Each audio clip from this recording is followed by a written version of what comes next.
Hey, it's me, MLB. Here is Really Fake, Chapter 7, and this one is titled Tease. There was a moment's pause, and then a devilish smirk pulled at his lips. So my girl's been spilling our bedroom secrets, has she? He asked in a low, provocative tone as he stretched an arm out to wrap it around your shoulders, his fingertips lightly brushing the back of your neck as he did so. Well, if she's been telling you things, then she won't mind me going into detail, right, baby?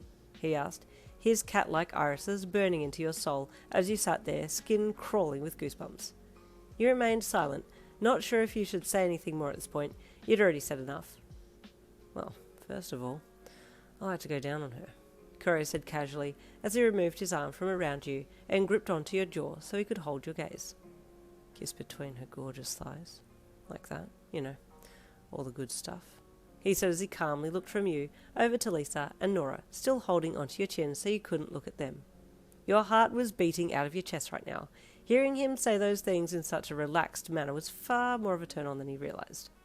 Then I'll spread her legs wide open, he added lowly as he looked back at you and ran his thumb over your bottom lip, watching your expression the whole time.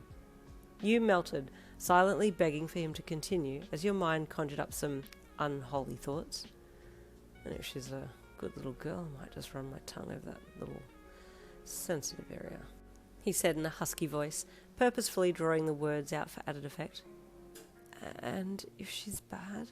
Nora asked in a quiet voice from across the table. You glanced over at her from the corner of your eye, as Kuroo still hadn't let go of your chin, and saw that she was a blushing mess, her bottom lip jammed between her teeth as she hung onto every sexually charged word that left Kuroo's mouth. Well, if she's bad, Kuroo said as he looked back to you and licked his bottom lip erotically. She knows what happens to bad girls. You thought you heard a small moan escape from Nora's lips, and you yanked your head away from Kuroo's hand, well and truly flustered by his words. Lisa was just sitting there with mouth gaping open, unable to comprehend what she'd just heard. Tetsuro, can we talk, please? Alone? You stammered, face still bright red with embarrassment and excitement. Sure, baby, he said in his usual mellow voice as he stood up. Excuse us, we'll be back, he added, looking at the still stunned Lisa and Nora. You quickly power-walked past him to the exit, and he followed calmly, that smirk still pulling at his lips as he followed you out into the empty hall. What the hell? You whispered harshly as he spun around to face him. Kuroo? Hey, if you're going to lie about what we've been doing in the bedroom, then it's fair game for me to add my piece too, Kuroo said as he casually placed his hand on his hip. Okay, fine, but that was like... Hot? He asked with a creepy grin. You looked away. No, well, yeah, but no, you stammered, blinking rapidly as you continued to look off down the hall. You want me to do those things to you? He asked with a cheeky big grin. No! You shouted, covering your face with embarrassment as your mind created images of Kuroo between your thighs. He laughed heartily and stepped forwards, wrapping you in a hug. I won't say anything like that anymore, I promise. You wailed into his torso. I've learned my lesson. Good girl, he said with a chuckle. And why even hanging out with him anyway? At least a chick especially wants to embarrass you into non-existence. I know, you sighed. I'm not good with making friends, and when I finally do make friends, they're just the wrong ones to be friends with. Kuroo pulled back from you, and you stared glumly down at your feet. Well, you have me now too, so don't be sad, he said with a smile. Fist bump on it, he added as he held his fist up to you.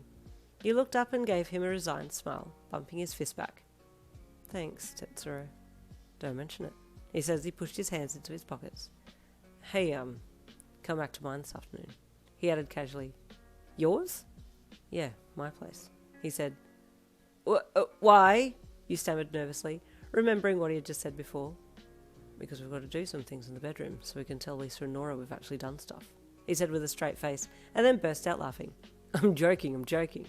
Kuroo! You screeched, flailing your fists against his torso with embarrassment as he howled with laughter and tried to block your attacks. You're so mean! I'm only joking, he confirmed again with a chuckle, but we really should get to know each other a little bit more. So I want to hang out a bit. Is that a crime? No, it's not, you pouted. But if you pull any funny business, I'm going to kick you in the balls.